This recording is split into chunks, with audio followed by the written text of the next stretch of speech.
Murakoze cyane. Nitwa Johnson Ndekezi, nkorera ikinyamakuru Umuseke. Ni iby'agaciro gushima Imana kuko aho yakuye u Rwanda ni ahantu hahambaye cyane. Ariko ikibazo cyanjye ndakibaza Reverend Isayi. U Rwanda rumaze kwiyubaka, rufite urubyiruko ruri mu mirimo hirya no hino, ariko twari dufite urubyiruko rumaze kuba ibisenzegeri kubera inzoga zitujuje ubuziranenge kandi bangiritse nta gihugu cyaba kigana. Mu mboni zawe, mu mboni zanyu, ni ubuhe buzima buzira ibiyobyabwenge, ubuzima buri soba buraryoshye? Mubivuga iki? Igikombe uyu mwaka abo bareyo nabo bazaze rwose bashima Imana nyuma y'imyaka harya ningahe 28. ngira ngo abafana basket nabo basanzwe bakunda kuri stade bazi yuko u Rwanda wenda narwo rwatwaye igikombe mu minsi ishize with RSSB. Iki umwihariko unyuranyeho gato n'abantu baza kureba umupira muzi icyo ari cyo, nuko mu mupira w'amaguru cyangwa basket haba hariho abakina n'abafana. Twebwe muri Rwanda shima Imana twese nta mufana urimo, twese turabashima Imana, twese turabakinnyi, twese turazamura amaboko duhimbaze, turazamura amaboko dushime. Nitugera igihe cyo gusengera igihugu twese turazamura amaboko dusengera igihugu cyatwibarutse. Mumbabarire dufate uwo mwanya dushima Imana. Nihagera igihe cy'ijambo ry'Imana ridutsinde twese ndetse ridutere gukunda Imana, mbega twese nta mufana urimo.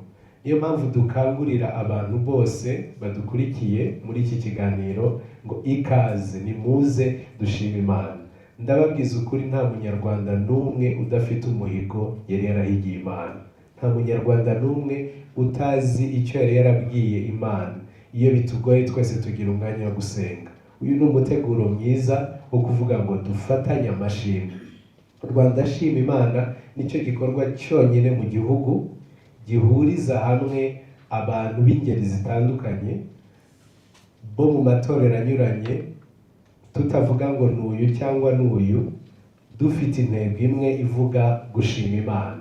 Nicyo gikorwa cyonyine mpuza ngeri ndetse na mpuza matorero kidukangurira gushima Imana. Ni nacyo gikorwa cyonyine kigaragaza ikintu cyitwa ubumwe bw'amatorero. Noneho by'umwihariko numva risubiza rya sengesho Kristo yavuze ngo babe umwe nk'uko jyewe na Data turi umwe. Rero aho uri hose ndagira ngo nkubwire ngo birakureba nanjye birandeba. Murakoze. Murakoze cyane, kamba suhuze nabashimire. Njye nitwa Pastor Ndayizeye, ndi umushumba mukuru w'itorero rya Pentecote ry'u Rwanda, itorero ADPR, ariko nkaba ndi n'umuyobozi wa komite iri gutegura Rwanda shima Imana. Ndi kumwe n'abagenzi banjye, rero kampere iburyo bwanjye babibwire, mbone no kujya kuba ibumoso bwanjye. Murakoze. Nitwa Muyango James, ndi umushumba mukuru w'itorero Waters Hand, ariko nkaba na chairman wa The Peace Plan Rwanda. Baribyo. Murakoze. Mwaramutse, nitwa Florida Nzabakira, umushumba w'itorero rya Zion Temple, akaba ari jye ushinzwe ibijyanye na coordination cyangwa guhuza ibikorwa bya Rwanda shima Imana. Murakoze. Katwumve n'abandi turi kumwe bari ibumoso bwanjye. Mwaramutse, nanjye ndi Uwanyirigira Marie Chantal, ndi umupasiteri muri Baptist Church, nkaba nanjye ndi umwe mu bahagarariye itorero ryacu rihagarariye Rwanda shima Imana, nkaba naje guhagararira nanjye abashumba banjye. Imana iduha n'umugisha. Mwaramutse nanone, nitwa Manase Gahima, ndi umwepiskopi muri itorero Anglikani ry'u Rwanda, by'umwihariko nyobora diyoseze ya Gahini, ariko hano naje mpagarariye inama y'abaprotestani mu Rwanda nka perezida waje. Murakoze cyane. Murakoze cyane, ni aba turi kumwe nk'abaje kugira ngo tubasobanurire ibijyanye na Rwanda Shima Imana. Mwabonye ko turi kumwe n'umuyobozi wa The Peace Plan, ari umuryango uhuza impuzamatorero ya Gikristo, ari nawo utegura Rwanda Shima Imana. N'aba bose turi kumwe rero, impamvu turi hano no kugira ngo tuze kugirana iki kiganiro cyo kubafasha no gufasha abanyarwanda muri rusange bose mu kwitegura uyu munsi mukuru udasanzwe dufite wo gushimira Imana. Murakoze cyane. Murakoze cyane, turabakire. Hanyuma tugiye kureba ikiganiro nitwa Eric Shaban, umunyamakuru mugenzi wanyu. Hanyuma izi mikoro tuje ukuntu logistics iza kugenda neza, ntabwo kari kuvuga neza. Hanyuma izo zindi abazikoresha maraziyegereza, ariko dufite n'iriya irajya imuvinga ndetse n'iyi ngiyi. Hanyuma mbere ko tutangira ikiganiro, ntanga umwanya kugira ngo namwe muganire n'abashumba mubabaze ibyo mwifuza kumenya kuri Rwanda Shima Imana. Ndagira ngo mbabaze ibibazo bike nateguye. Turahera kuri Pastor Jimmy nk'umuyobozi wa The Peace Plan. Mu by'ukuri Rwanda Shima Imana ni iki? Ku muntu wenda uyumvise bwa mbere, ashobora kuba ari umunyarwanda uri kure cyangwa hafi, cyangwa se undi muntu uvuga ikinyarwanda, Rwanda Shima Imana ni iki muri rusange? Murakoze cyane. Njya gusobanura Rwanda Shima Imana, natangirira ku muryango witwa The Peace Plan Rwanda. Peace Plan Rwanda ni umuryango cyangwa forum ihuza ama-umbrella cyangwa mpuzamatorero ya Gikristo mu Rwanda. Ubu tuvuga ihuza ama-umbrella 5 atandukanye, arimo ama-umbrella yose ya Gikristo, ubu ni mpuzamatorero za Gikristo mu Rwanda. Noneho iyo Peace Plan icyo igamije kinini cyane ni ukureba ngo itorero rya Kristo mu Rwanda, icya mbere ni itorero rimeze neza, rimeze nk'uko Imana yakaryifuje kumera, ritoza abakristo kuba abigishwa ba Kristo nyakuri, babayeho ubuzima nk'uko Kristo yakabaye ameze ari hano ku isi. Ariko icya kabiri, ayo matorero akagira impinduka azana aho akorera hose, impinduka mu buryo bukemura ibibazo by'umwuka, ibibazo by'umubiri, ibibazo by'ubugingo, ibyo twakwita spiritual, emotional and physical needs. Itorero rifite icyo rimara, rikazana impinduka aho riri hose. Noneho rero iyo mpuza aho abakristo bahurira cyangwa amatorero ya Gikristo ahurira muri The Peace Plan, abayobozi bayo baje kugira iyerekwa bahuriyeho ryo kuvuga ngo wakwegeranya itorero rya Kristo mu Rwanda, noneho rikamobiliza abanyarwanda bose, tukagira umwanya wo guhuriza hamwe tugashima Imana ku buryo yaradukoreye.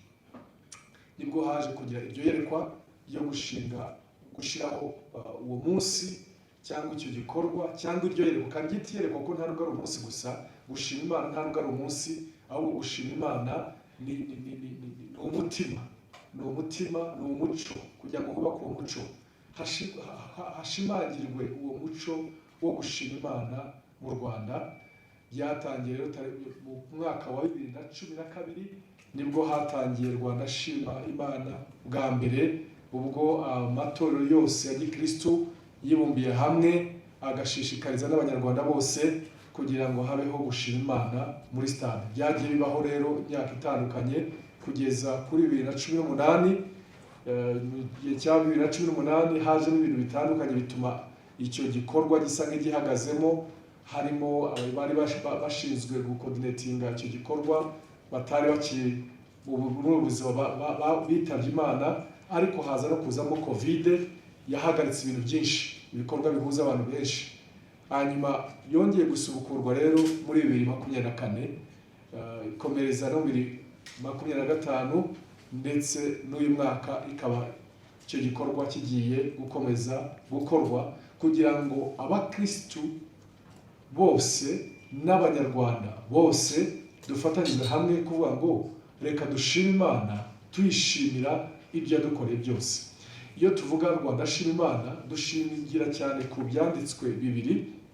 Icya mbere ni icyanditswe kiri mu Gutegeka kwa kabiri ibice 8 umurongo wa 18 ugakomeza, hatwibutsa ngo Imana yabwiraga Abisirayeli ngo nimumara kugera mu gihugu cy'amasezerano mukamara guhinga mukeza mugatura mu mazu mukabona ibisubizo mukagera mu bisubizo, ngo muramenye mutazibagirwa mukibwira ko ari imbaraga zanyu zazibagejejeho ibyo ngibyo, ahubwo muzibuke Uwiteka Imana yanyu ko ariyo ibaha imbaraga zabaronkeje ubwo butunzi, muyizirikane muyishimire.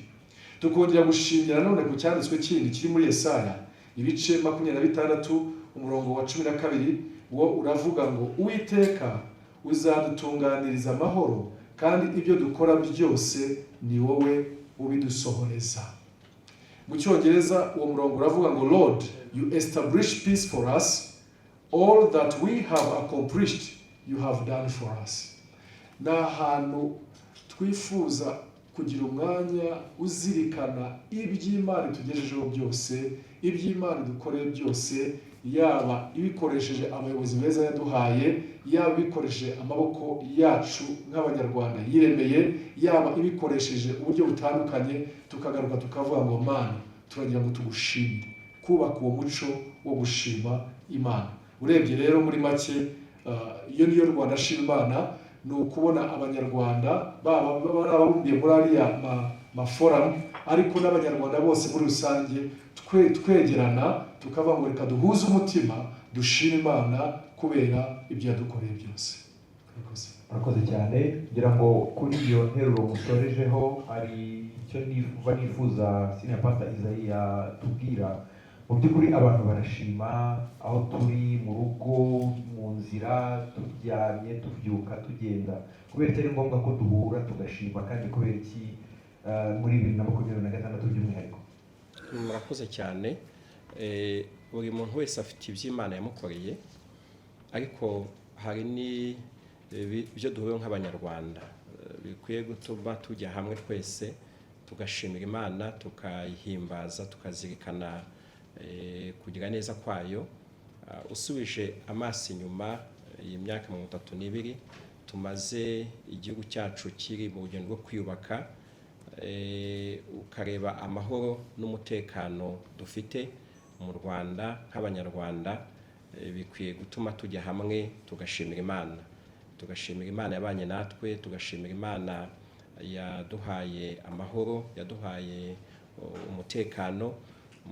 Murabyibuka ko hari ibihe bitandukanye Rwanda rwagiye ruhagurukirwa n'amahanga menshi, kandi tugasenga, twarasenze.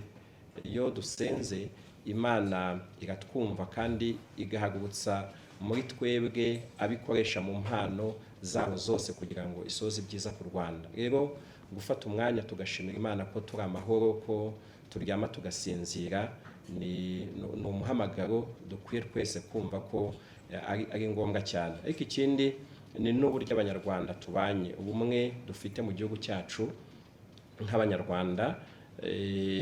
Iyo urebye 95, 96, 97, muzi ko na Minisiteri y'Ubumwe ijya iduha ibipimo by'uburyo ubumwe bw'abanyarwanda buhagaze.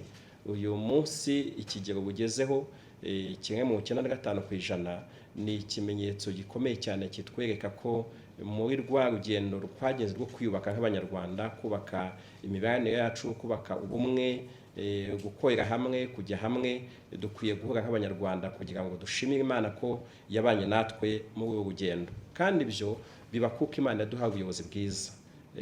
Nyakubahwa umukuru w'igihugu cyacu Paul Kagame yatubereye umuyobozi mwiza, uduha icyerekezo n'inzego zitandukanye ziri muri iki gihugu. Iyo dusenga dusaba ibyiza Imana biduhaye, ntabwo dukwiye kumva ko ari ibintu biri aho gusa. Mu Cyongereza baravuga ngo ntabwo ukwiye kwifata for granted. Hari ibihugu ujyamo wabona imiyoborere ihari, wabona akaga karimo ibyo bihugu gashingiye ku miyoborere mibi, kandi nk'u Rwanda turabizi ko twagize amateka y'imiyoborere mibi yatugeze kuri jenoside yakorewe abatutsi, kuba uyu munsi dufite ubuyobozi bwiza bwubaka u Rwanda, abanyarwanda budufasha mu iterambere ryose, dukwiye no kuza kuri stade Amahoro tugashimira Imana ko ni Imana yabikoze, ni Imana ibiduha, kandi tukamukomeza no kwiragiza n'igihe cyacu kiri imbere. Ibi kandi binajyana n'ibyo twagezeho, dukwiye kuyishimira Imana.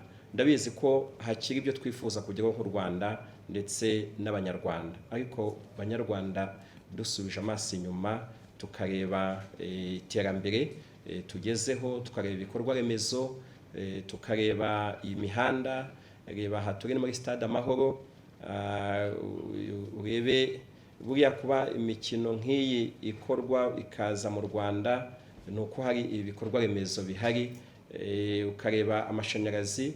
Wakibuka ko mbere ya jenoside yakorewe abatutsi mu 1994 abanyarwanda barafite amashanyarazi zari ngo zitarenze 3%, ariko uyu munsi urebye abanyarwanda bari ahantu hari umuriro w'amashanyarazi, ni impamvu dukwiye kuza tugashimira Imana. Turi kumwe n'abanyamakuru mu bitangazamakuru bitandukanye, muzi 1993 na mbere yaho 1994, 1995, 1996 ibitangazamakuru byari biri mu Rwanda ni bingahe? Kuba ubu dufite ibitangazamakuru bitandukanye bituma abanyarwanda bamenya amakuru, babasha kwidagadura, babasha gusabana. Nashaka kubabwira ko hari ibintu byinshi, amashuri, za kaminuza, amashuri yisumbuye, ubuzima bw'abanyarwanda ubwabo, kwivuza, kubona uburyo umunyarwanda yivuza, no kugira ku buyobozi igihe cyose ubona bufite ku mutima k'abanyarwanda bagira imibereho myiza. Ukabona niba mu Rwanda amaze kuba ikibazo cy'ibiyobyabwenge, cy'inzoga zigira nabi ubuzima bw'abanyarwanda, hagafatwa ibyemezo nk'ibyafashwe byo kuvanga abanyarwanda kugira ngo babure ubuzima bapfe, reka bino bintu bihagarare. Ibyo bintu byose rero bikwiye gutuma tuza hamwe twese nk'abanyarwanda tugashimira Imana. Dufite impamvu zirenga ibihumbi, nari mvuze muri make, n'umuntu wese ku giti cye yavuga ngo ariko ubu ngiye mu myaka 10, 20, 30 ishize, ni iki numva nashimira Imana, maze byose tukabihuza tukaza hamwe nk'abanyarwanda tugashimira Imana tukayisingiza.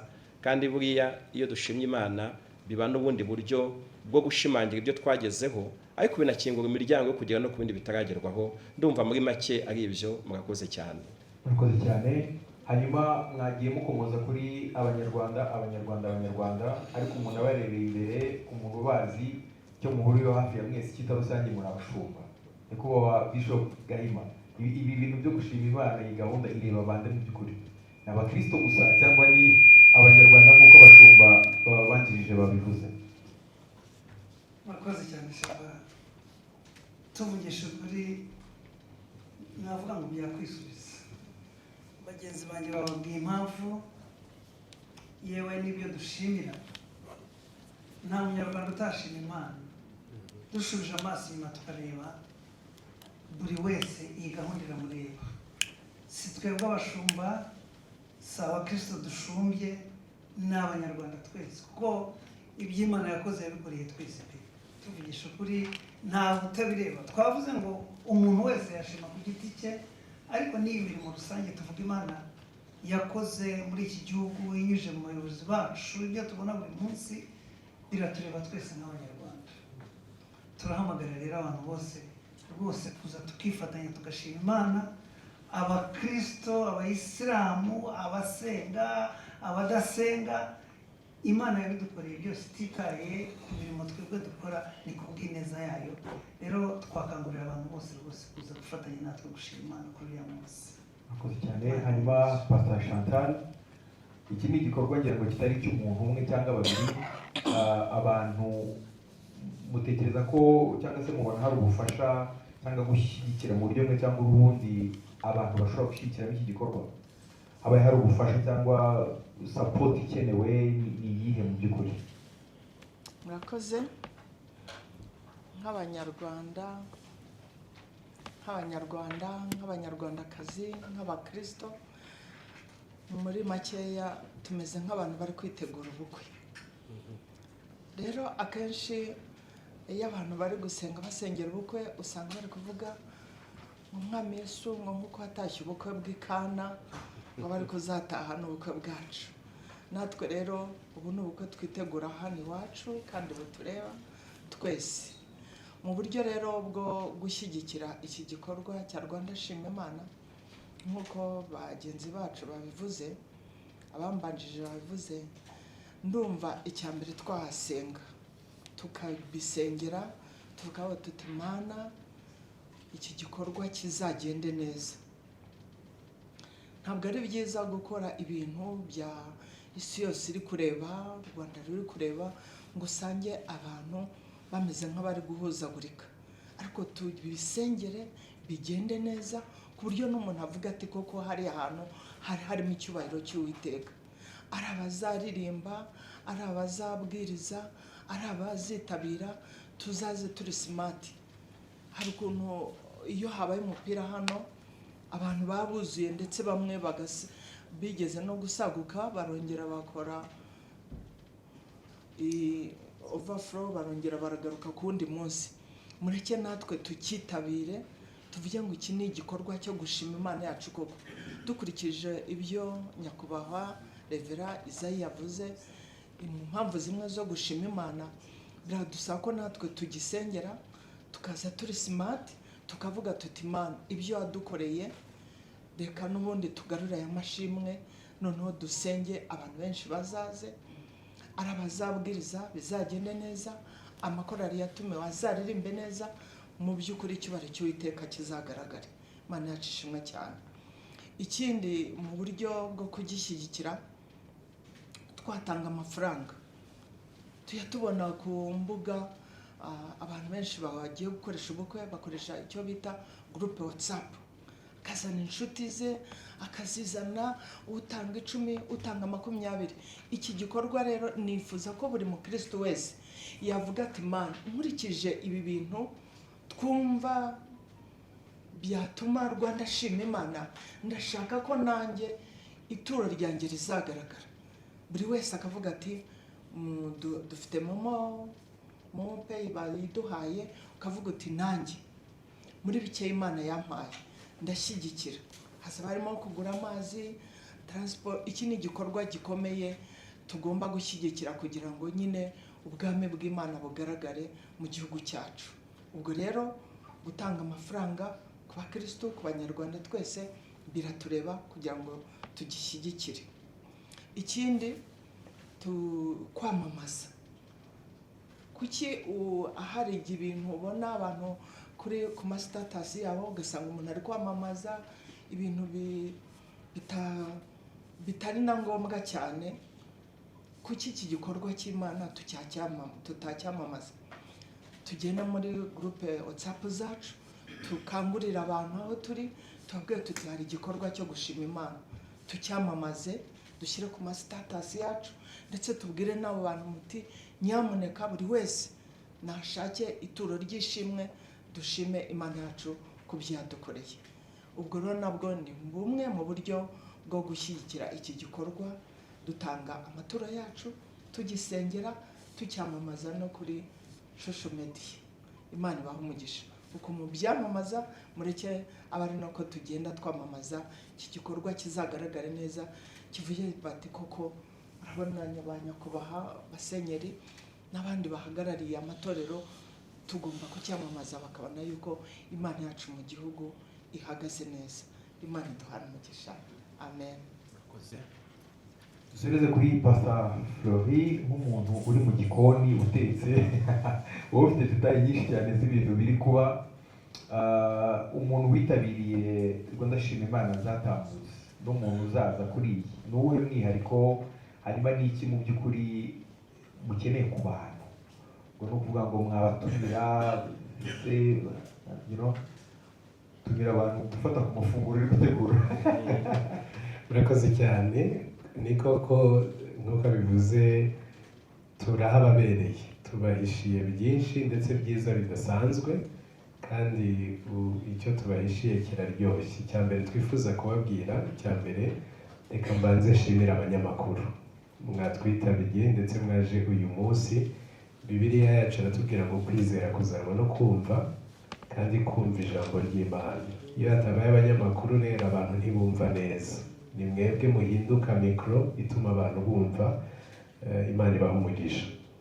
Wenda ikindi cya kabiri ku bijyanye n'umwihariko wa Rwanda Shima Imana uyu mwaka, muribuka mu 2024 twari turi hano muri stade duhimbaza Imana kuva mu masaa 8 kugeza mu masaa 2 saa 3 z'ijoro. 2025 noneho ntitwakorera muri stade, ahubwo dukorera mu nsengero zacu, aho twakoze nk'icyo twakwita Thanksgiving Sunday cyangwa icyumweru cyo gushima. Umwihariko w'uyu mwaka icya mbere ni uko twabikoze byombi. Twakoze iki cyumweru gishize tariki 9 z'ukwa munani mu nsengero zose dusengeramo, twakanguriraga abanyarwanda bose gufata umwanya wo gushima Imana. Mbega bigiye kuba imvugo, bigiye kuba igiterane, ahubwo bihinduke umuco. Ni nayo nsanganyamatsiko y'uyu mwaka. Insanganyamatsiko y'uyu mwaka 2026 ni Preserving the Legacy of Thanksgiving, cyangwa gusigasira umurage wo gushima Imana. Mbega nko gushimangira uwo muco kugira ngo bihinduke umuco. Abantu turi kumwe hano b'abanyamakuru ndabizi ko musenga kandi mukunda gusenga. Imana ibahera umugisha. Murabizi yuko byoroha cyane gusaba. Iyo usaba bamwe bariyiriza, abandi bakajya mu cyumba cy'amasengesho, abandi bagafata umwanya, ndetse abandi bagahiga n'umuhigo bakavuga ngo Mana nunkorera iki ngiki nanjye nzagushima. Urugero, numvana mu bukene, numpa akazi, nunkorera iki n'iki nzagushima. Muzi ahantu bigorera ni igihe noneho hageze igihe cyo gushima. Abantu bagira batya bakibagirwa Imana yabikoze. Niba barasenze isaha bagashima umunota, niba bariyirije icyumweru wenda bagashima, reka tuvuge barigeze. Nkubwiye ngo uziyirize ushima, ariko ndakubwira ngo wa mutima wari ufite usaba, hanyuma aba ari wo mutima uza gushimamo Imana. Bakurikira Bibiliya ivuga neza ikintu cyiza. Hari amabembe Yesu yakijije, noneho abandi bo baragenda, umwe aba ari ugaruka gushima. Muribaza ukuntu Yesu ahita atugaya. Reverend Isayi ndetse na Pastor Jimmy n'abandi babivuze neza, baravuga ngo impamvu zo gushima turazifite. Ndiho ndibaza turiho turasaba Imana ngo Imana iturindire igihugu, ituvanemo ibibazo by'umutekano. None ubu dufite umutekano, umuntu ashobora kuva iburasirazuba akarara iburengera bwaryo adafashwe n'umuntu cyangwa igisambo. Mbese aba aribwo duceceka twe gushima? Ni iby'ingenzi rero. Uyu mwihariko ni ukugira ngo ari abakuru baturuta hagati muri twe, ari n'abato, nibwira ko nanjye ndimo, dufate umwanya wo gusigasira uwo muco. Ntituzagera aho twirara ngo tuvuge ngo ni twebwe twabikoze. Hariho abandi batekereza ngo ni abantu babikoze. Twebwe dutekereza dutya: ni Imana yakoresheje abantu, ni Imana yahisemo abantu, ni Imana yaduhaye ubuyobozi bwiza, ni Imana yakinguye imiryango mu buryo bumwe cyangwa ubundi. Ku kibazo yarabajije ngo ese tubigenze gute, mbega niki tubitezeho, turagira ngo tubabwire ngo uyu mwaka noneho turava mu bwiza tujya mu bundi bwiza. 2024 abantu barahimbaje. Sinzi niba muri mwe hari abantu bari bahari mu 2024. Twarahimbaje n'imvura itaha, Rwanda Shima Imana, ariko abantu bibagirwa imvura, barabyina bahimbaza Imana. Hari imvugo nkunda y'abapantekoti, batanga icyacumi cy'imbavu, batanga icyacumi cy'imbavu, barabyina baranezerwa, tukajya tubona abantu babyina bibutse iby'Imana yakoze. Byanyibukije Dawidi, baribeyura bibagirwa icyo cyubahiro bahimbaza Imana. Natwe turababwira ngo uyu mwaka naho birahari, tuzafata umwanya uhagije. Gahunda irimo guhimbaza Imana bihagije n'amakorali atandukanye mwamenye ndetse mwakunze, harimo nka korali Hoziyana, harimo amakorali nka Ambassadors of Christ, korali nk'ijwi ry'impanda, ariko by'umwihariko nanone tukaba dufite mass choir ihuza ba bahanzi muzi kandi mukunda bahimbaza cyangwa b'indirimbo zihimbaza Imana, basanzwe bakora amakonseri yabo yihariye, basanzwe bakora ibikorwa bitandukanye byihariye. Ubu noneho bazaba bahuje mu mwuka umwe ndetse n'umunezero udasanzwe, bari muri mass choir y'abantu barenga 300 dufatanya guhimbaza Imana mu ndirimbo zabo ndetse n'iz'abandi. Amarembo ya stade azaba afunguye kuva saa sita. Amarembo ya stade azaba afunguye kuva saa sita. Mbega turashishikariza amatorero kurangiza amateraniro kare mbere ya saa sita, noneho abantu bakaza hano muri stade. Ushobora kwibaza uti ese nzaza mu materaniro ntariye, ese sinzicwa n'inzara? Turagira ngo tubabwire ngo Stade Amahoro ifite umuteguro mwiza, ni ukuvuga ngo haba hari amakioske, amaresitora, ku buryo umuntu ashobora ku mafaranga make kuba yakwigurira ikintu cyo kurya n'ikintu cyo kunywa, hanyuma akabona akaza muri icyo giterane cya Rwanda Shima Imana, cyangwa muri uwo mwanya wa Rwanda Shima Imana. Ikindi wenda navuga, ngira ngo abantu benshi bakunze kuza hano muri stade baje gufana. Ukunda ikipe nka APR, ukunda ikipe nka Rayon, turagira ngo tubabwire ngo igikombe uyu mwaka abo bareyo nabo bazaze rwose bashima Imana. Nyuma y'imyaka harya ningahe 28, ngira ngo abafana basket nabo basanzwe bakunda kuri stade bazi yuko u Rwanda wenda narwo rwatwaye igikombe mu minsi ishize with RSSB. Umwihariko unyuranyeho gato n'abantu baza kureba umupira muzi icyo ari cyo, ni uko mu mupira w'amaguru cyangwa basket haba hariho abakina n'abafana. Twebwe muri Rwanda Shima Imana twese nta mufana urimo, twese turabashima Imana, twese turabakinnyi, twese turazamura amaboko duhimbaze, turazamura amaboko dushime. Nitugera igihe cyo gusengera igihugu, twese turazamura amaboko dusengera igihugu cyatwibarutse. Mumbabarire dufate uwo mwanya dushima Imana. Nihagera igihe cy'ijambo ry'Imana ridutsinde twese ndetse ridutere gukunda Imana, mbega twese nta mufana urimo. Niyo mpamvu dukangurira abantu bose badukurikiye muri iki kiganiro ngo ikaze nimuze dushima Imana. Ndababwiza ukuri, nta munyarwanda n'umwe udafite umuhigo yari yarahigiye Imana, nta munyarwanda n'umwe utazi icyo yari yarabwiye Imana. Iyo bitugoye twese tugira umwanya wo gusenga. Uyu ni umuteguro mwiza wo kuvuga ngo dufatanye amashimwe. Rwanda Shima Imana nicyo gikorwa cyonyine mu gihugu gihuriza hamwe abantu b'ingeri zitandukanye bo mu matorero anyuranye, tutavuga ngo n'uyu cyangwa n'uyu, dufite intego imwe ivuga gushima Imana. Nicyo gikorwa cyonyine mpuza ngeri ndetse na mpuza matorero kidukangurira gushima Imana. Ni nacyo gikorwa cyonyine kigaragaza ikintu cyitwa ubumwe bw'amatorero. Noneho by'umwihariko numva risubiza rya sengesho Kristo yavuze ngo babe umwe nk'uko jyewe na Data turi umwe. Rero aho uri hose ndagira ngo nkubwire ngo birakureba nanjye birandeba. Murakoze. Murakoze cyane. Hanyuma reka dufungure urubuga. Uburyo turabigenza kubera ko turi benshi muri hangana, buri wese ajya abaza buri kibazo kimwe. Wenda tuze kureba niba twatanga indi round ku buryo duha abantu amahirwe. Hanyuma nanone ko muri benshi ntabwo twabashije guhereza mikoro buri wese ngo yivuge, kuvuga ngo nimujya kubaza ikibazo urajya uvuga izina, uvuge ikibazo ndetse n'uwo ukibaza. hanyuma angle dufite n'imwe nirwo ndashima Imana, turaba twirinze kujya ku ruhande no ku ruhande, abashumba barahari, wakwifuza kubaza icy'umwihariko washobora no kubegera nyuma cyangwa se akabasaba rendez-vous interview y'umwihariko, ibintu nk'ibyo. Voilà, turabanza dufate abantu 5.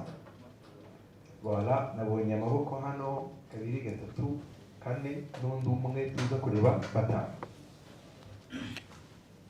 Murakoze cyane, nitwa Johnson Ndekezi, nkorera ikinyamakuru Umuseke. Ni iby'agaciro gushima Imana kuko aho yakuriye u Rwanda ni ahantu hahambaye cyane. Ariko ikibazo cyanjye ndakibaza Reverend Isayi. U Rwanda rumaze kwiyubaka, rufite urubyiruko ruri mu mirimo hirya no hino, ariko twari dufite urubyiruko rumaze kuba ibisenzegeri kubera inzoga zitujuje ubuziranenge kandi bangiritse nta gihugu cyaba kigana.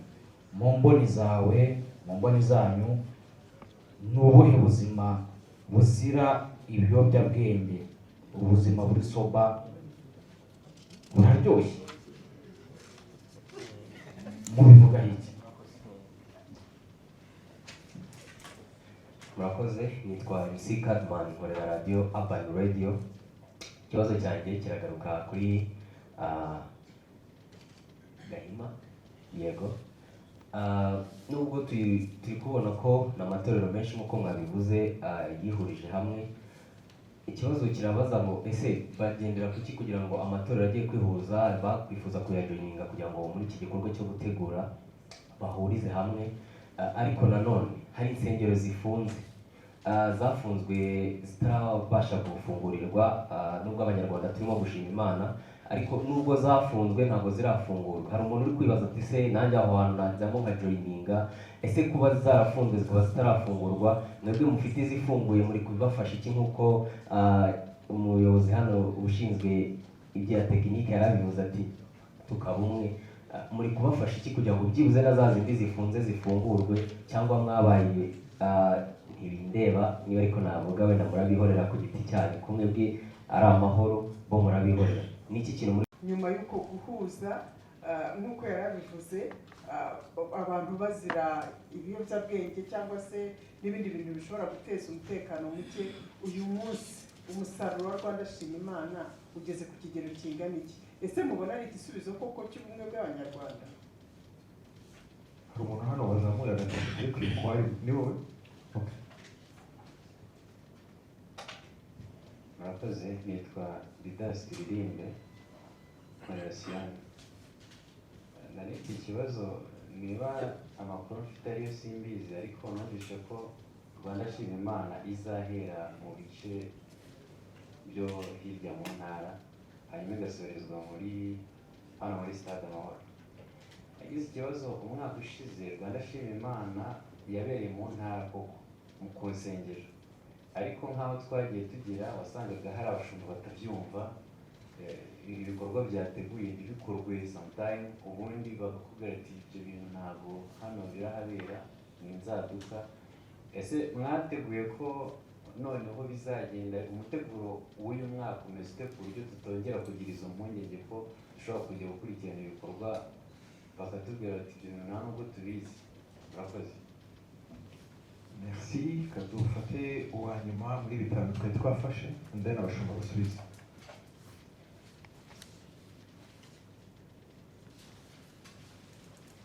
Murakoze, nitwa Ndikumana Obene, baramusiganira aho ejo dutambuka ku Isibo TV. Ikibazo cyanjye ndakibaza Reverend Pasteur Isayi. Iki ni igikorwa gihuza abanyarwanda twese muri rusange kugira ngo dushime Imana. Ese ku ba diaspora batari mu gihugu, iyi gahunda izabageraho gute, cyangwa ni ubuhe buryo buteganyijwe kugira ngo nabo bazagire uruhare muri uku gushima Imana uyu mwaka 2026?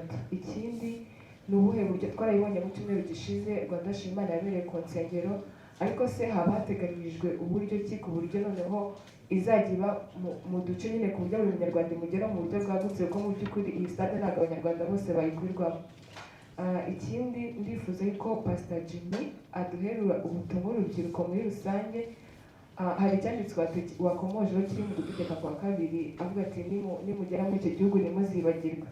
ariko nyamara hari urubyiruko bamwe tungana twavutse nyine tubona igihugu ari amahoro, turashima Imana kubw'ubuyobozi bwiza, ariko usanga hari urubyiruko rufata ayo mahirwe for granted, ugasanga barashaka kubaho uko bishakiye nk'uko mugenzi wanjye yabivuze, bari mu nzoga. Ndagira ngo ugire ubutumwa bw'umwihariko utanga ku rubyiruko bafata aya mahirwe for granted. Murakoze. murakoze cyane. Ndumva abashumba bagenda duhere wenda kwa Pastor Isaie, hanyuma tugakomeza dutyo. Murakoze cyane, mbashimire ibibazo byiza mwabajije. Johnson, ubuzima butarimo ibiyobyabwenge se buraryoshye? Ababinywa babyise iryo zina ntibaba bakibinyoye, mbega ahubwo bashaka irindi zina rindi riborohereza kumva ko nta kibazo. Ariko bamaze kumva ko ibiyobyabwenge ngo mutekereze namwe abantu bafite ubwenge bwayobye ubuzima baba babayemo, kandi uhita ubibona iyo yamaze kubinywa. Urebye uburyo abaho, urebye aho ajya, uhita ubona ko nyine ari ibiyobyabwenge. Icyo nabwira urubyiruko ndetse n'abandi, kuko nubwo tuvuga cyane urubyiruko, birababaje ko hari n'abakuze, abasaza n'abakecuru ubona nabo bishora mu biyobyabwenge. Ariko ni ubuzima bwiza bushoboka gusa ku muntu wafashe amahitamo meza. Amahitamo meza, kureka ibintu byose bibasha kukwangiza, ni uguhitamo neza. Muri gahunda tugira mu matorero habamo ibiterane tugira byo gukangurira abantu kuva mu biyobyabwenge. Nanashimye iki cyemezo cyafashwe n'ubuyobozi bw'igihugu cyacu cyo guhagarika inganda no guhagarika inzoga zazaga mu Rwanda zirimo kwangiza urubyiruko rwacu n'abanyarwanda. Byose birafatanya n'iby'itorero gukora mu nyigisho zifasha abantu kubaho mu buzima butarimo ibiyobyabwenge. Urebye umusore, urebye umukobwa utanywa ibiyobyabwenge, utajya mu rumogi, utajya mu nzoga, utari umusinzi, abasha kugira gahunda mu bikorwa bye, mu mikorere ye, abasha kugira icyerekezo, agira amahitamo, kuko ibyo akoze byose abitekerezaho. Ubuzima, hari n'abatekereza ko iyo abantu banyoye nibwo banezerwa, nibwo bishima. Ariko ubuzima, kwishima udafite ubwenge ntabwo waba wishimye, ntabwo waba unezerewe. Ingaruka z'ibiyobyabwenge ni nyinshi cyane, haba ku mubiri, haba ku mitekerereze, haba ku muryango, haba ku bukungu, ku buryo dukwiye gufatikanyiriza hamwe twese kurwanya ikoreshwa ryabyo, haba mu rubyiruko, mu miryango, ndetse n'abantu muri rusange. Ibi nabihuze n'icyo Emerie nagarutseho cyo kwibaza, imyaka 32 irashize dukora ibiterane, turasenga, kandi ugasanga n'abantu baracyajya mu ngeso mbi nk'izi. Ntabwo ubutumwa bwiza turabuvuga, ariko ntabwo umunsi umwe buhita buhindura abantu bose. Rero Rwanda Shima Imana nayo ni kimwe mu bikorwa biduhuza nk'abanyarwanda. Iyo dushima Imana tunavuga ubutumwa bwiza, kandi ubwo butumwa bwiza buvana abantu mu ngeso mbi, buvana abantu mu bikorwa bibi n'imigire mibi, ariko bikanagaruka no kuri cya kindi cyo kubaka ubumwe bw'amatorero, kubaka ubumwe bw'abakristo, kubaka ubumwe bw'abanyarwanda. Kandi iyo turebye buri gihe tubona uko duhuye nk'abanyarwanda dushimira Imana, tubona imbaraga zo gukomeza gukora ibyiza. Gushimira Imana bikwiye kuba bijyana n'uko abantu bazirikana nabo uruhare bagira muri rwa rugendo rwo gutera imbere, rwo kwiyubaka. Nsoreze kuri iki cyo kwibaza ngo ariko ni iki twakora ngo igere mu nsengero zose, igere ahantu hose. Ku cyumweru koko twarayikoze mu gihugu hose, kandi aho twakurikiye yarabaye. Birashoboka ko wasanga hari urusengero rumwe bagize izindi gahunda, ariko muri rusange amateraniro menshi mu gihugu cyacu yagize uyu mwanya w'amateraniro yo gushimira Imana.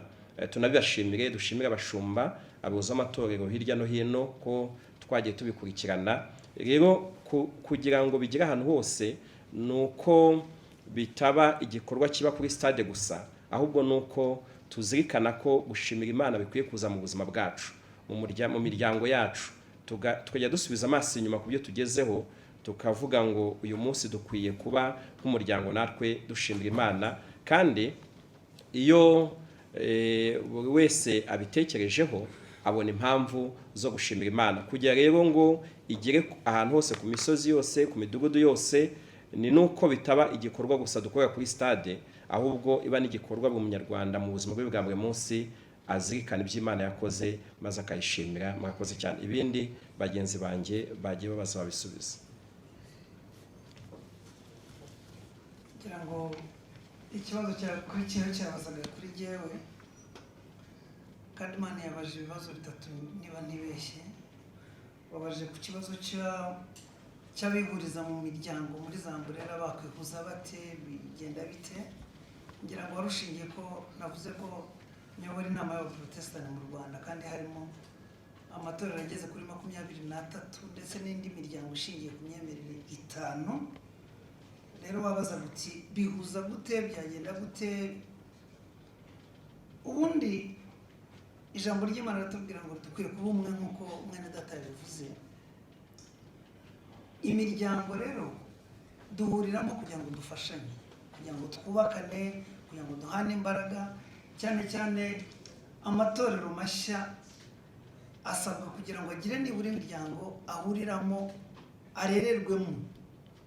Nk'ubu inama y'Abaprotestani mu Rwanda hari amatorero 2 turiho turera kugira ngo mbere y'uko yandikwa, mbere y'uko ahabwa ibyangombwa, abe amaze gutegurwa neza, bazi uburyo bw'imikorere, gahunda zabo z'imikorere natwe ubwacu tuzisobanukiwe, tubunganira. Ni byiza kugira ngo abantu bije muri uyu murimo w'Imana basobanukiwe neza uburyo bwo gukora, n'inshingano zabo zisobanutse neza, kandi kwigira naho n'inshingano duhabwa twese. Iyo niyo nyungu ya mbere. Icya kabiri wavuze uti ese ko hari bakunda gushima kandi hari insengero zimwe zifunze, abo mu nsengero zifunze bazashima bati? Ndashimana yuko insengero zose ntabwo ariko zifunze, hari zifunze hari n'izifunguye, kandi tumaze igihe dukangurira abakristo bose n'abandi bose basenga kugira ngo bajye hafunguye, be gutakara rwose, be guheranwa n'ubwo bwigunge, ahubwo aho insengero zifunguye bajyeyo bafatanya n'abandi gusenga. Ni na byiza kubisobanura ko insengero zirafunze ariko abanyarwanda ntabwo babujijwe gusenga. No twe tugira ibyo twita amatorero shingiro, abantu basengera amatorero shingiro, nanga mu miryango remezo abantu bemerewe gusenga. Icyasabwe nuko basengera ahantu heza hakwiriye, hujuje ibisabwa, hatabangamiye ubuzima bwabo. Rero nubwo insengero zimwe zifunze, imirimo y'Imana irakorwa mu miryango, irakorerwa mu nsengero zifunguye, kandi uku gukangurira abantu gusenga birakorwa mu buryo bwose, ku buryo n'abari insengero ziri zifunze bazashima Imana nta mpungenge dufite rwose. Hari uburyo bw'itumanaho, hari amatangazo yagiye atangwa, hari one-on-one mobilization ikorwa, bizakorwa nta mpungenge duteye. Icya gatatu wavugaga kuri izo nsengero zifunze, ese zafungurwa zite? Twatera agati mu ryinyo tureka abadasenga ngo bagumaho? Ntabwo ariko bimeze. Ibyasabwe birimo birakorwa, biratunganywa, kandi navuga ngo bigeze ku rwego rushimishije. Urumva hari ibyo twasabwe, abanyarwanda bose barabizi, abasenga bazi ibyo twasabwe. Cyane icya mbere cyari kuvuga ngo se abantu barasengera hehe, hameze hati, ntihabangamiye ubuzima bwabo? Ese ntibabangamiye n'abo baturanye nabo? Ibyo nicyo kintu cya mbere abantu babaje gukora, gutunganya insengero, gukemura ikibazo cy'amajwi asakuriza abandi, gutunganya environment abantu basengeramo. Igihugu cyacu ni igihugu kigendera ku mategeko, kandi biradufashije, biduhesheje n'ishema, kandi abasengera ahamaze gutunganywa nabo ubwabo barabona ko koko hari ikinyuranyo, kandi barabishimira Imana. Ibyo byarakozwe. Ibindi byasabwaga ngira ngo abanyarwanda barabizi cyane cyane, nuko yewe natwe tuvuga ijambo ry'Imana twateguwe duti, twize bingana iki, ese koko ubutumwa butangwa ni bwa butumwa bukwiye gutangwa bw'abantu bateguwe. Muri iyi myaka 5 twahawe, habayeho umwanya wo gutegura abapasitori benshi bajya mu mashuri. Turashimana ko Imana yaduhaye amashuri ya teoloji muri iki gihugu, ntabwo yari arimo mbere mu minsi yashize, ariko buri mwaka, ejo bundi twari muri graduation kuri East African Christian College, iriya kaminuza y'Abanglikani, hagraduates 200,000, abanyeshuri 200, ariko muri abo 901 bari abagraduating muri teoloji. Rero ibyo bimaze igihe bikorwa, rero ibyinshi bimaze kuzuzwa.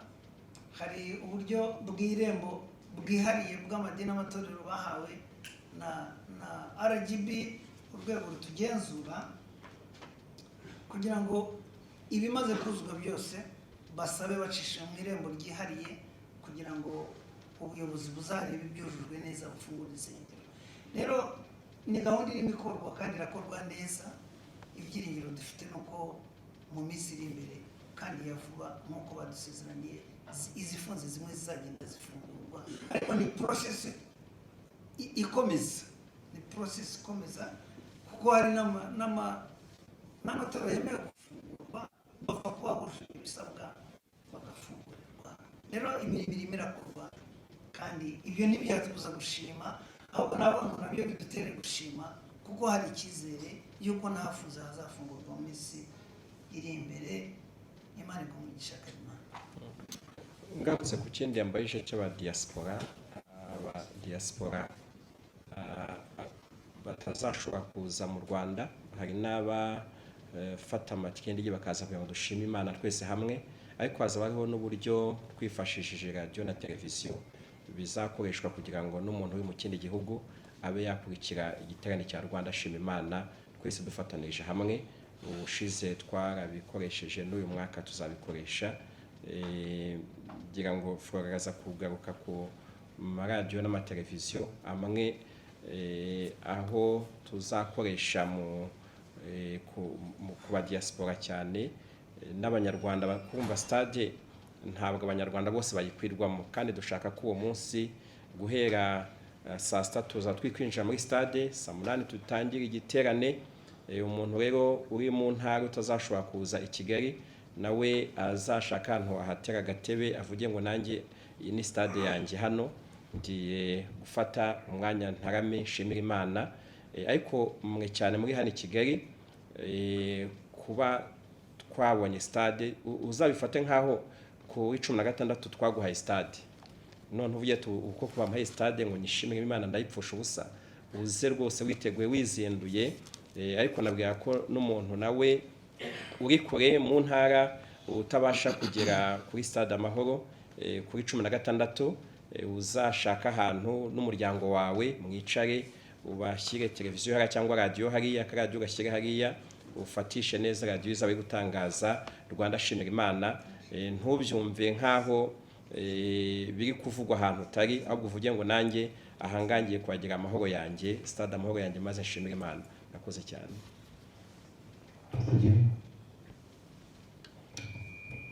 Nakoze, ngira ngo hari ikibazo kimwe nasabwe kuvugaho kigendanye no gukangurira urubyiruko, dushingiye kuri cya cyanditswe kivuga ngo numara kugera mu cya gihugu naguhaye ukagira mu bisubizo, ngo uramenye utazibagirwa, ukibwira ko ari amaboko yawe bikugejejeho, ngo ahubwo uzi uko Uwiteka Imana yawe utazadamarara. Urubyiruko numva hari icyo nababwira, ni uko abantu benshi baravuga ngo uwambaye ikirezi ntamenya ko kera. Urubyiruko ruvukiye mu bisubizo hari n'ibibazo batanazi. Ni nayo mpamvu rimwe na rimwe kudamarara, kuyanarika usanga bishobotse.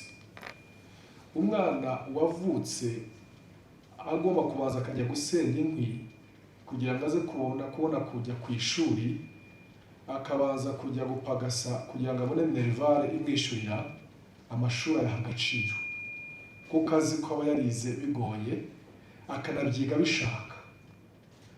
umwana ubona ibiryo bigoye iyo babimuhaye ntabipfusha ubusa kuko aba atazi ko ejo azabibona. Hari abantu rero bavukiye mu bisubizo, kambabwire abakiri bato bamwe dushobora gusa nk'abatoya ku bw'ubuntu bw'Imana, ariko hari n'imyaka tumaze ku isi itari mike cyane. Mbabwire bimwe mu mugisha urubyiruko rufite rutazi ko rufite uwo mugisha. Jyewe navukiye mu mahanga, nigira mu mahanga. Igihe kimwe ni ku ishuri ryo mu mahanga, umwarimu arimo kwigisha isomo ryitwa agriculture, ibimera, yigisha ibihingwa. Ashaka gusobanura ikintu cyitwa urwiri, mu cyongereza bahita weeds, ya plant, bya bintu bimera, urwiri, ibyatsi bimera muri bo badashaka. Agiye gushaka uburyo abyigisha, abura uko abyumvisha abanyeshuri arimo kwigisha. Abibuze, arareba mu ishuri, aravuga ngo basobanurire weeds icyo ari cyo. Abanyeshuri bose ati muyango haguruka. Ndahaguruka mu bandi banyeshuri. Aravuga ati muramureba uwo nguwo, nabo bavukana bose abo ni urwiri. Aravuga ngo weeds are unwanted plants. Ni ibintu byimeza mu murima utabibye, utashakaga, ariko bigacuranwa na plants mu murima, bikabicura umwuka, amazi, nutrients. Rero icyiza birarandurwa kugira ngo ibimera nyabyo bibone icyo bikeneye. Aravuga ati rero abangaba si abanyagihugu, barazi ko igihugu icyo ari cyo, si abanyagihugu, ariko bari mu mashuri, bambara neza, babona ibintu byiza, abenegihugu barabibuze. Dore weeds icyo ari cyo. Ubwo ndacyahagaze. Nagiye kuva aho ngaho muri pause hanze yabaye imbyino widi gusa nabaye widi. Wavukiye mu gihugu cye ntabwo azi kuba widi icyo ari cyo. Ntuzi agaciro k'ubutunzi indangamuntu witwa umunyarwanda. N'uwavukiye mu gihugu cyabayemo amacakubiri, indangamuntu yawe irimo Hutu, Tutsi, Twa, ukaba waravutse ufite indangamuntu yanditseho umunyarwanda, ntabwo uzi ikirezi wambaye. Rero biba byiza, ngira ngo icyambere ni uko abantu batoya bigishwa bakamenya ibyiza bavukiyemo, ko they don't take that for granted. Hari ibintu bibuza rero abantu, hari ibintu bine bibuza abantu gushima.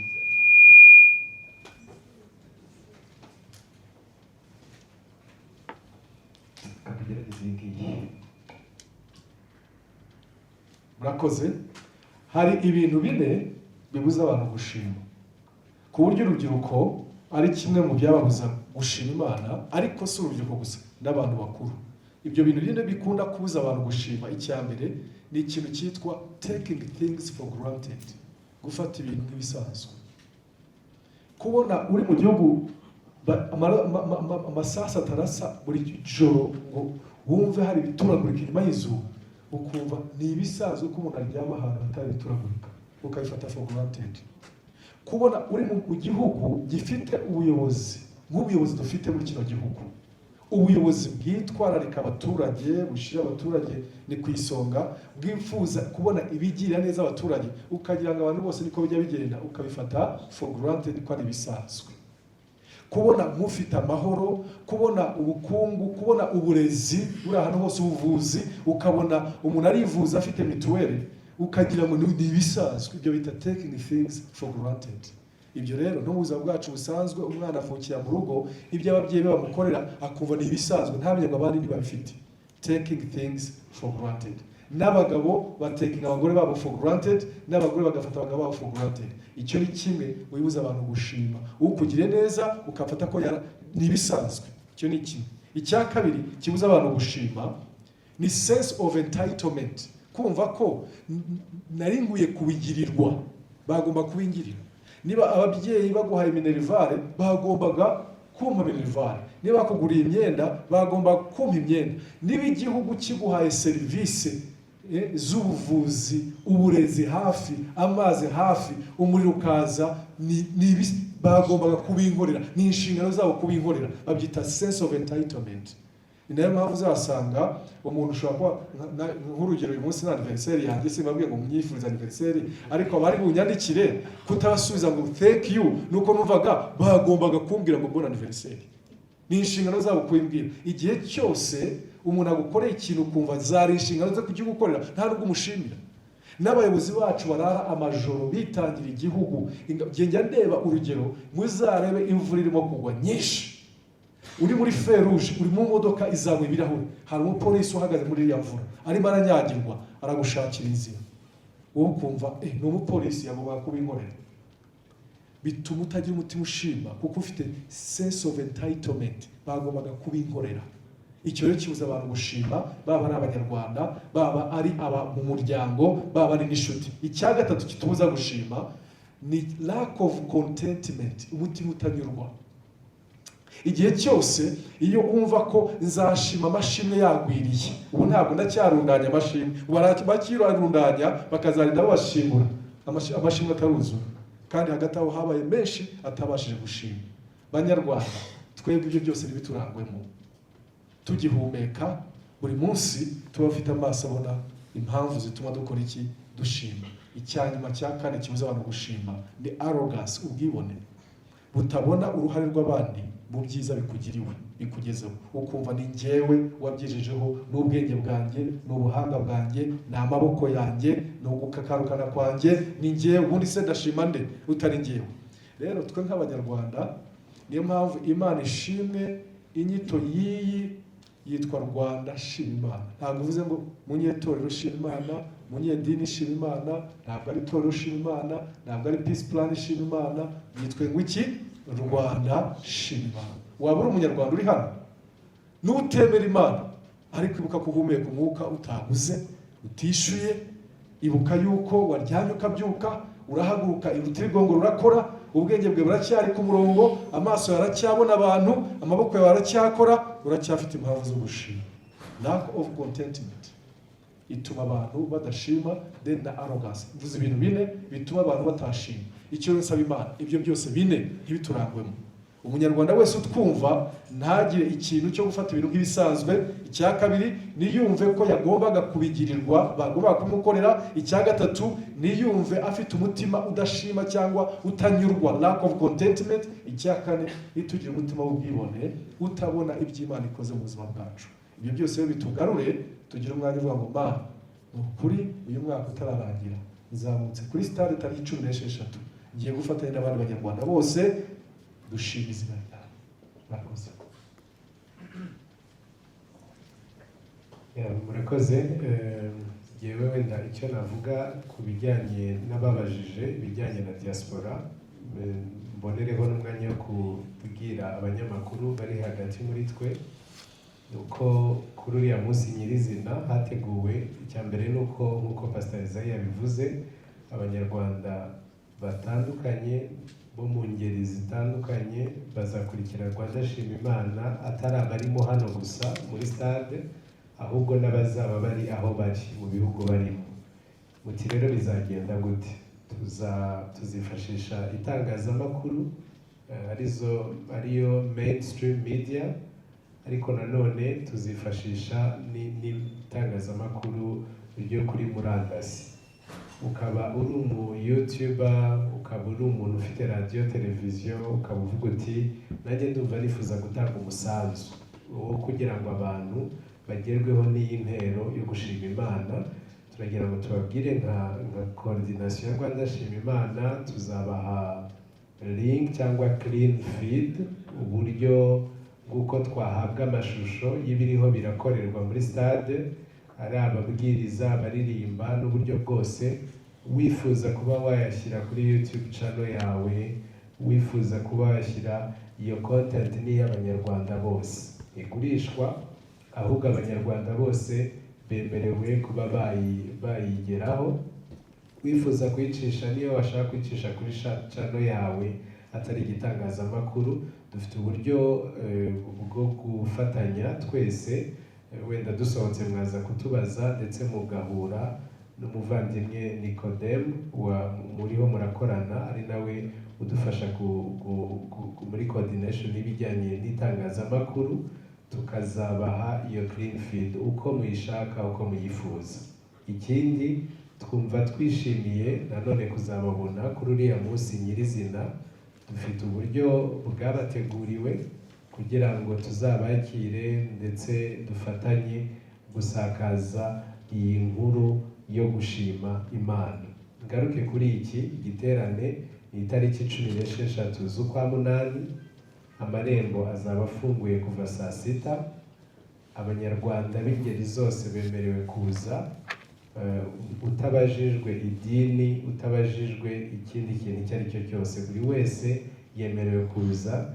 Ikindi, hazaba hari ibihe byiza byo guhimbaza Imana, gusengera igihugu ndetse no kumva ijambo ry'Imana, turangajwe imbere n'abanyarwanda b'ingeri zose ndetse n'abayobozi banyuranye hano mu gihugu, abayobozi b'amadini, abayobozi mu nzego zitandukanye. Ubwo rero twumve yuko ari umuteguro uduteguriwe, ahubwo nabaza nti utabaye aho Imana iri iraho umugisha waburiye. Nk'uko Bibiliya ivuga ngo itura mu mashimwe yayo, niho mu byitekereze uburyo tuzaba turiho turavuga amashimwe y'igihugu, tunavuga amashimwe yacu bwite, tuvuga iby'Imana yakoze. Hanyuma niba koko, kandi ni nako kuri twizera, ni nako kuri nyako ku ijambo ry'Imana, Imana itura mu mashimwe yayo, ni ukuvuga ngo ishimwe tuzaba dushima rizaba rikingura imiryango y'uko Imana iturana natwe igakomeza kuduha umugisha. Ndibwira yuko imyaka 32 iri imbere ku Rwanda ari imyaka y'umugisha, kuko hari abanyarwanda batagize contentment nk'uko Pastor Jimmy yavuze, batiraye ngo bavuge ngo nitwe twabikoze, ahubwo bose nk'umuntu umwe tuza kuvuga ngo turagushimiye wabikoze, turagushimiye wowe wabikoze mu buryo bumwe cyangwa ubundi. Murakoze. Murakoze cyane. Tumaze isaha n'iminota 4 dutangiye ikiganiro, kandi twari twateguye ko kiramara isaha 4.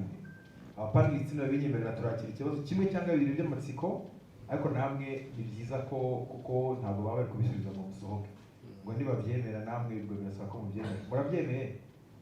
Kwakira ibingahe? Katuraba kimwe kwaza muri 6 7 8 9 barirane. Okay, bibiri. Reka nanjye ngire icyamatsiko. Ni gahunda Shima Imana, ni gahunda ya buri munyarwanda wese, izakorwamo ibikorwa bigiye bitandukanye, habaho performance z'abahanzi batandukanye, hakabaho n'umwanya wo kwigisha ijambo ry'Imana.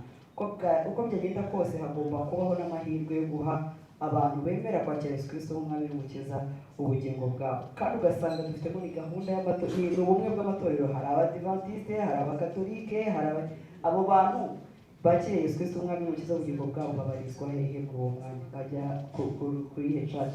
Akandi kabazo k'amatsiko, hari ukuntu gutyo usanga muri gahunda y'ubumwe bw'amadini n'amatorero, usanga hari ibintu tuvugira wenda nka gutya muri nk'uko turi hano bikarangirira hano, wajya wenda nko mu rusengero runaka ugasanga niba bagize nka konseri cyangwa se amateraniro, ugasanga ntabwo bemerera kwemera wenda tuvuge nka korali iturutse kananga urugero wenda nka ADPR n'abadive, ugasanga umudive kugira ngo yakire korali iturutse muri ADPR ni ibintu bigoranye. Gahunda y'ubumwe bw'amadini n'amatorero ni iki baba bashyira hamwe n'ubuhe bumwe bwabo buba buhari niba badashobora kuba bahuza mu rupapuro? Murakoze. Ashobora byanyije. Icyambere kibajije. Okay. Icyambere nakibajije uyu mushumba ruhande ubanza ku Gahima, ikindi Pastor Isaiah cyasubiza. Hanyuma mpishuriwe ko Pastor Flora araza kubahereza interview. Ibyo bibazo byose mutabajije araza kubibasubiza. Nari mpishuriwe ntabyo wambwiye.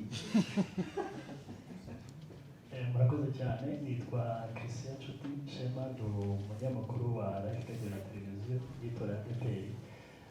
Ndashaka kubaza umushumba mukuru w'itorero ADPR, mumaze umwaka ari mwe muri ku isonga yo gutegura Rwanda Shima Imana, ni uwuhe musaruro mwumva mwifuza wasigira abantu bazayitabira n'abazayikurikira online cyangwa se n'ahandi? Ni uwuhe musaruro mwumva mwiteze? Thank you. Twahera kuri Bishop Gahima. Arakoze cyane Esperance kubaza kino kibazo. Ni byiza rwose, kandi nanjye numvaga mbyiteze ko abifuza kwakira Yesu Kristo nk'umwami n'umukiza wabo kuri uriya munsi rwose bahabwa amahirwe kandi si bwo bwa mbere byaba bikozwe. Tujya dukora ibiterane mpuzamatorero abantu bakakira Yesu Kristo nk'umwami n'umukiza wabo. Hari uburyo tubikora ubundi kuko tubikora turi kumwe n'abashumba b'amatorero atandukanye. Icya mbere cy'ibanze ni ukwakira Kristo ukaba mu byaha. Management y'uwo muntu bikorwa n'abashumba bahari. Hari ababa bafite abakristo babo bazi kandi turabivuga ngo mwihutire kujya ku itorero ribari hafi ryo mwiyumvamo, kandi abashumba bose baba biteguye kwakira bariya bantu. Numva umuhamagaro dufite nk'abashumba si uwo gushaka abantu. Abantu ntabwo ari abacu, ni abo waduhamagaye, ni abo umwami wacu Yesu Kristo. Uwo ari wese wabashumba yabashumba, igikuru ni uko bakira umwami kandi twiyumvamo twese muri iyo nshingano yo kubakana. Ubutumwa tuvuga ntabwo tububwira ngende umwanglikani. Iyo tujya mu biterane pe, ubutumwa ntabwo tububwira abanglikani, cyane cyane ikibanze ni ukubwira nabo batamuzi bataramwakira. Iyo bamwakiriye tubabwira clearly yuko ahaboroheye, aho biyumva bemera Kristo nk'umwami n'umukiza w'ubugingo bwabo, bajyayo bakabarera. Kandi iyo duhuye nk'abashumba dufatanya muri uwo mujyo wo kugira ngo dufashe abantu muri ubwo buryo. Ibyo rero ni ibisanzwe. Hari umugenzi wanjye sinibwo uwaje icyo kibazo ko hari aho bamwe batabyumva batyo, ngira ngo araza kugisubiza, ariko hari abatabyumva batyo rimwe na rimwe. Abantu bose ntabwo bumva kimwe, ariko natwe mu mirimo yacu buri gihe dukangurira abashumba bacu kumva ko abakiriye umwami n'umukiza mwese muhuriraho ni Yesu Kristo. Ndavuga ku bakristo twebwe turi umwe, turi abana b'Imana, dukangurira bagenzi bacu gukangurira abantu babo buri gihe kwiyumva dutyo, tugahurira muri ubwo bumwe bw'abasenga. Rero management y'icyo ngicyo uko yakorerwa hariya ni muri ubwo buryo. Nakubwira icyo twakwifuza ni uko buri wese rwose utarakira umwami Yesu Kristo nk'umukiza we yamwakira. Hanyuma management ntabwo turi mu competition n'abayobozi b'amatorero, ahubwo turi muri bwa bumwe bwo gufatanya no kubaka umubiri wa Kristo nk'abana b'Imana. Murakoze cyane. Iyo tubwiye abantu Kristo agenda n'abahamagarira aho bagenda bamukorera. Rero ni nawo musaruro umwe mu byo twiteze kubona uriya munsi iyo twafashe umwanya wo gushimira Imana, kuko iyo turi mu bihe byo gushima Imana iratugenderera ikora ku mitima. Nta gushidikanya ko hari abantu bazakira Yesu Kristo, nta gushidikanya ko abantu bari barasubiye inyuma barananiwe bazongera bakagira imbaraga. Yewe wanasanga umuntu umaze umwaka kuko ahasengera ari kure aderutse kujya guterana na bene se, kugaruka mu gushima Imana bigatuma yongera kugira ibihe byiza. Tumaze igihe dufite icyifuzo cy'ububyutse nk'itorero Rwanda Shima Imana. Uyu mwaka twumva ari uburyo bwiza bwo gukomeza gushaka ububyutse nk'igihugu cyacu, nk'abanyarwanda, nk'itorero, nk'umubiri wa Kristo. Ariko kandi iyo dushimiye Imana biduha ubwiza kandi n'Imana bitanga. Ni dusoza igiteraniro cya Rwanda Shima Imana, ndizera kuzabona ibindi byiza biza mu Rwanda birenze ibyo tumaze kugeraho. Kandi ni n'umukoro dufite. Buriya iyo Imana igukoreye ibintu byiza ntuyishime. Yaduha urugero rwa baba bembe Yesu yakijije, bari 10 hagaruka umwe aje gushima Yesu aramubaza ngo ariko ntimwakize muri 10 bagenzi be bari hehe? Rero iyo twafashe umwanya nk'uwo twaza gushima, nabwo tuba turi kwerekana Imana ko tutari indashima, nka bimwe pastor maze kutubwira bibuza abantu gushima, ko hari igihe bagira ubwibone bakagira umutima wo kumva ko ibyo bagezeho ari amaboko yabo gusa. Ariko gushimira Imana ni no kugaruka imbere y'Imana duciye bugufi, tuzirikana ngo ibyo twagezeho ni Imana yabanye natwe, Imana yadushoboje, niyo yaduhaye ubuzima, niyo yaduhaye gutekereza neza, niyo yaduhaye kuryama tukabyuka, niyo yaduhaye inshuti, niyo yaduhaye abadushyigikiye mu rugendo. Uyu mwaka rero umusaruro twiteze kubona ni ubwiza ku itorero, ni ubwiza ku gihugu cyacu, ndetse ni n'ibisubizo ku muryango, kuko iyo dufite imiryango igenda igira ibibazo isenyuka, iyo abantu bahuye bagashimana bakanayisengera, byose bizaduha kubona igisubizo ku miryango igenda igira ibibazo ikagenda ikiyubaka. Ngarutse, iyo tuvuze ubumwe bw'amatorero, ko gushimira Imana, Rwanda Shima Imana ikomeza gushimangira ubumwe bw'abizera, ubumwe bw'amatorero, ni ukuzirikana ko twese uwo dukorera ni umwami umwe, twese icyo dushakaho ni kimwe, tubasha gusengera mu mazu atandukanye no mu nyubako zitandukanye, ariko iyo tuzirikanye ko hose ni nko kuba ufite inzu ifite ibyumba 7, abana bose bari mu byumba bitandukanye, ariko bose baba bari mu rugo rumwe rwa data. Rwanda Shima Imana rero iyo iduhuje nk'amatorero tugasenga tugashimira Imana, ni no kongera kuzirikana ngo Kristo uduhamagara n'umwe, umwami uduhamagara n'umwe, dufite ubutumwa bumwe bwo kumuvuga, bwo kumwamamaza. Birashoboka ko mu byumweru bindi bisanzwe ntabwo ya makwari muzabona yose uzasanga akorera umurimo mu rusengero rumwe, kandi impamvu ni uko Yesu we uduhamagara unadutuma, abasha kudutuma ahantu hatandukanye, mu bihugu bitandukanye, mu mico itandukanye, ariko akaduha ubutumwa bumwe bwo kugira ngo ababwumva bizere Yesu Kristo nk'umwami n'umukiza. Rero iyo duhuye bikomeza gushimangira wa muhamagaro, nubwo dukorera ku misozi itandukanye, nubwo dukoresha amazu atandukanye, nubwo turi mu nsengero zitandukanye, ariko ubutumwa twahaye we ni bumwe, nubwo kwamamaza Yesu Kristo nk'umwami ndetse n'umukiza wacu. Icyo nakongera kuri cyo Revera Pasiteri Isayi avuze ku by'ubumwe bw'amatorero, ndagira ngo mari impungenge abanyamakuru barimo hano ndetse n'abandi badukurikira. Ntabwo hano kuri platform uko mutubona, ntabwo twahujwe na Rwanda Shima Imana. Ntabwo ari iriya event ya tariki 16 iduhagurukije duhurira ahangaha, wenda tukaba duhuye kuko twese rwose duhagurukiye kiriya gikorwa, bafitiye inkuru nziza. Ubu bumwe buhoraho burahasanzwe. Icyitwa The Peace Plan Rwanda, uwo muryango ni ihuriro rya mpuzamatorero zisanzwe zihari za Gikristo, nk'uko twababwiye, abari aha bose bazibarizwamo.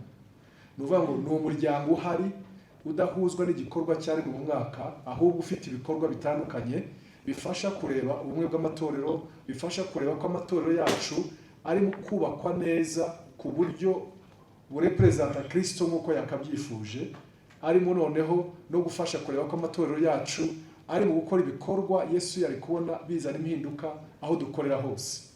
Bikaza kuzamo n'ubumwe bwacu butuma twegerana tugashima Imana. Rero ni ukuvuga ngo ni platform isanzweho duhuriyemo, The Peace Plan akaba ariyo iza noneho no gutegura Rwanda Shima Imana. Kubera rero ko ari ibintu bisanzweho, n'icyo cya gikorwa cyateguwe nk'uko babivugaga kuri uriya munsi, ni bwa bumwe bw'aya matorero, abakijwe baje amaboko meza, kuko n'ubundi tubihuriyeho. Twiteze kubona bakura muri ya nzira itorero bajyamo, ko ryakora bya bikorwa byafasha abantu gukomeza gukura nk'uko Kristo yakabyifuje. So numva rero ari ikintu kitahangayishwa wagira ngo ni ibintu bibereye hano as an event, ahubwo ni umuryango uhoraho uhari ukomeza gusigasira ibyo.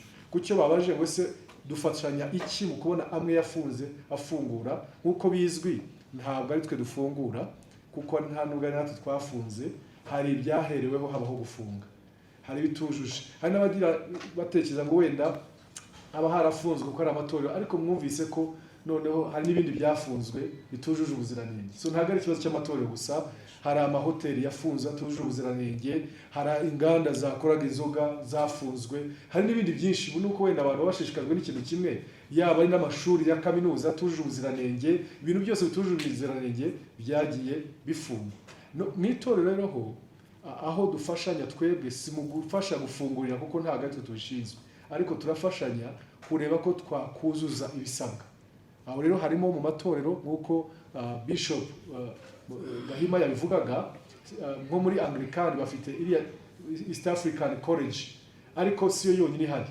Hari Africa College of Theology iri hano Kicukiro, hari yitwa PIAC isigaye yitwa University of the Protestant University of Rwanda ibi Butare, hari indi Bakibogora.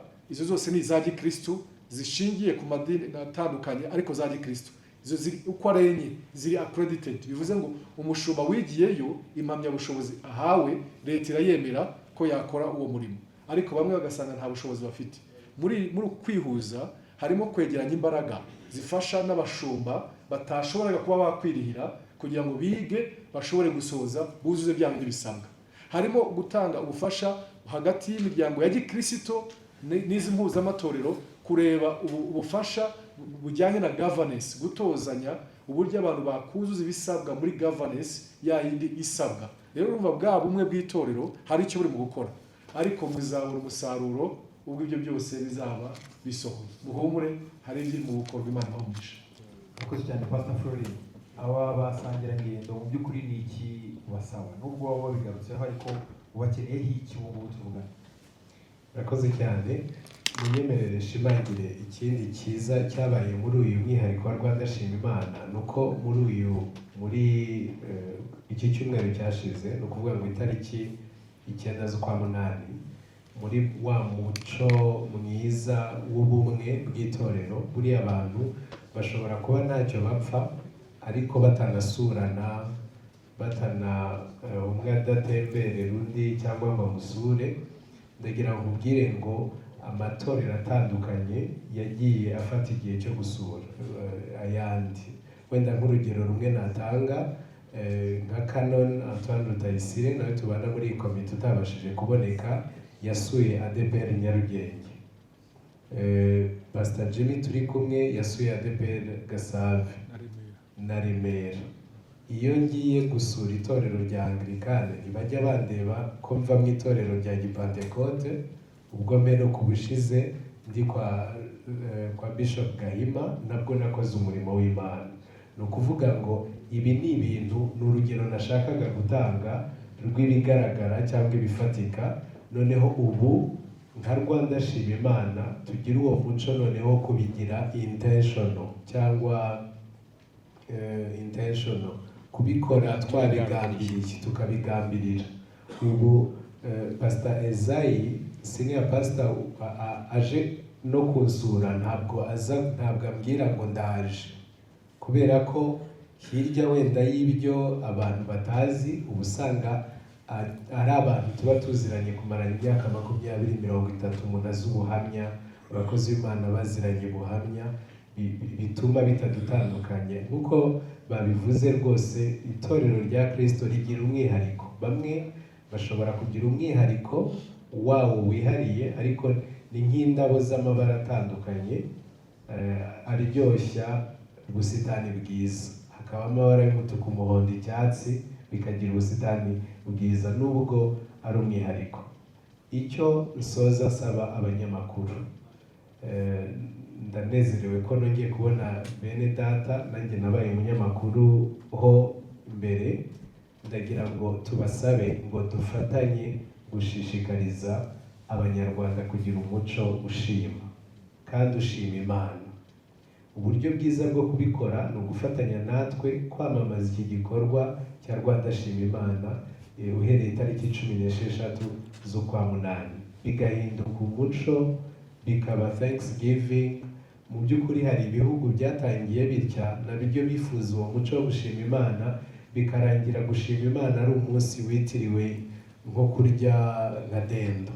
Hariho ibihugu nzi byo hanze bakavuga ngo ni umunsi wo kurya dendo, baribagiwe intego yo gushima Imana. Twicyo tubasaba ni uko mudufasha gushishikariza abantu gushima Imana. Buriya ikaramu yanyu, buriya kuvuga kwanyu bishobora kugera kure aho itorero ritagera, ndetse natwe aho turi tutagera. Turabasaba rwose mwese muzitabire hatabuzemo n'umwe muri Rwanda Shima Imana. Karibu, twiteguye kubakira, ndetse uburyo bwose tuzabasha bwo kubafasha kugira ngo mugere ku makuru tuzabikora mu buryo bushoboka. Mudufashe gusakaza iyi nkuru. Nta yindi nkuru iri biravugwa muri Kigali, nta kindi kintu kigomba kugira attention, kubera ko twe tuzi yuko Imana iri hejuru ya byose. tuzamure iryo zina ry'Imana.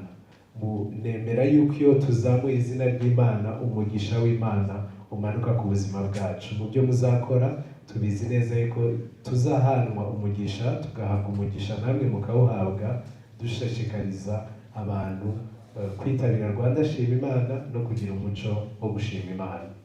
Murakoze cyane, tugeze ku musozo wa press conference. Shimira abapanelists, mwakoze cyane Bishop Gahima, mwakoze Pastor Chantal, Pastor Isaïe, Pastor Jimmy Muyango na Pastor Flori, mwakoze cyane abanyamakuru bagenzi banjye kwitabira, abahagereye igihe by'umwihariko n'abazindutse kandi bakihangana tugatangirira ku gihe. Mwese God bless you. Hanyuma Pastor Flori araza kwamanja ku buryo byibuze yasubiza ibindi bibazo nk'ibiri cyangwa bitatu, muraza kumwegera muvugane nawe. Hanyuma Nicodeme araza kubasezerera, arahari yiteguye, ntagire umuntu ugenda atamugizeho, ubwo ndavuga abanyamakuru bagenzi banjye. Hanyuma reka dusoza dusabe Pastor Isaïe abasabire umugisha, by'umwihariko ngo Imana ikomeze gushyigikire mu kazi dukora k'itangazamakuru. Reka dusenge dusaba umugisha, kandi namwe muzamura abasangwa muri kwakira abantu, muzahagere kare n'abantu bose bari mu itangazamakuru. Mana nziza, twagushimiye mu izina rya Yesu Kristo uyu mwanya waduhaye, kandi tugushimiye ko waduhaye iki gihe nk'abanyarwanda kugira ngo duhure tujye hamwe tugushime. Turasabira ari abakora umurimo w'itangazamakuru, abo turi kumwe n'abandi bari ahandi hirya no hino, kugira ngo aya mahirwe abahaye yo kuvuga inkuru n'ubutumwa bugira ku bantu benshi, babikoreshe babwira abantu urukundo rwawe, kugira neza kwawe n'imbabazi zawe. Kandi nabo tubasabiye umugisha kugira ngo ubagure uyu mwaka mu byo dushimira Imana. Tubagushimira ko nabo bahari, tubagushimira ko waduha ibitangazamakuru bitandukanye mu Rwanda, turanasenga kugira ngo ukomeze kubyagura ubigeze no ku bundi rwego. Turasengera rero iki giterane dufite kuri 16 uzabane natwe, uzakore ku mitima y'abantu benshi bakitabira, kandi kizabe umwanya mwiza wo kuguhimbaza, wo kugushima, wo gukira indwara, wo kubona ubuzima, wo kwaguka, wo guhishurirwa. Umuntu wese uzakigeramo azabona umugisha, azabona ibyiza. Ubwo dusoje uyu mwanya, mwese tubasaba ngo Uwiteka abahe umugisha kandi abarinde, Uwiteka bamurikishirize mu maso ye heza, bagire neza, kandi Uwiteka abarebe neza mwese, abaha amahoro. Tubyatuye mu izina rya Yesu Kristo, amen.